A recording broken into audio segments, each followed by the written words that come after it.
बिस्मिल्लाहिर्रहमानिर्रहीम एंड अस्सलाम वालेकुम everyone. Welcome back to my YouTube channel. Welcome to another amazing video. आज की वीडियो में जो है वो बहुत ही प्यारा सा न्यूबॉर्न बेबी का हेयर बैंड बनेगा और इसका जो ड्रेस है वो ऑलरेडी मैं अपलोड कर चुकी हूँ। नीचे आप लोगों को पिक्चर नज़र आ रही होगी, तो ये जो है वो एक्चुअली ड्रेस है और उसके साथ उन्होंने जो है वो हेयर बैंड दिया था। ये 3 पीस ड्रेसेस थे, तो 3 बने थे, तीनों के साथ ही हेयर बैंड्स थे, तो तीनों की वीडियो मैंने बनाई थी। ड्रेसेस आप सबने देख ली है, लेकिन हेयर बैंड्स की वीडियो स्टिल मैंने नहीं अपलोड की। सो सबसे पहले तो ये आप लोग इस तरह से जो है ना वो स्क्वायर शेप में फैब्रिक ले लेंगे। एक साइड हम लोग काम करेंगे और दूसरा जो है वो प्लान छोड़ देंगे।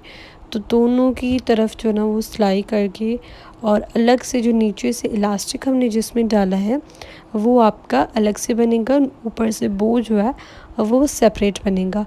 ऊपर बो जो बनाया है उस पर कढ़ाई होगी, लेकिन नीचे वाला इलास्टिक वाला जो बैंड बन रहा है वो प्लान होगा। सो इस तरह से एम्ब्रॉयडरी वाले बो को और उसको जो है ना वो हमने अटैच कर लेना है इस तरह से सुई के साथ।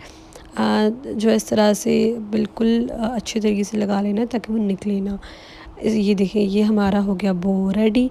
उसके ऊपर जो है वो बहुत ही आप लोगों ने प्यारा मज़ीद बनाने के लिए तो कुछ भी आप लोग कर सकते हैं। यहाँ पर्ल्स भी लगा सकते हैं, कोई सीक्वेंस आपके पास हैं या फिर कुछ भी है आपके पास तो वो आप लोग लगा। एंड रेडी हो गया है हमारा बो। और ये वाला जो है वो ड्रेस है उसके साथ ये बो है। Hope so you guys like this video. अगर वीडियो अच्छी लगी हो तो thumbs up this video. I meet you in next video. Until that take care, bye bye, अल्लाह हाफ़िज़।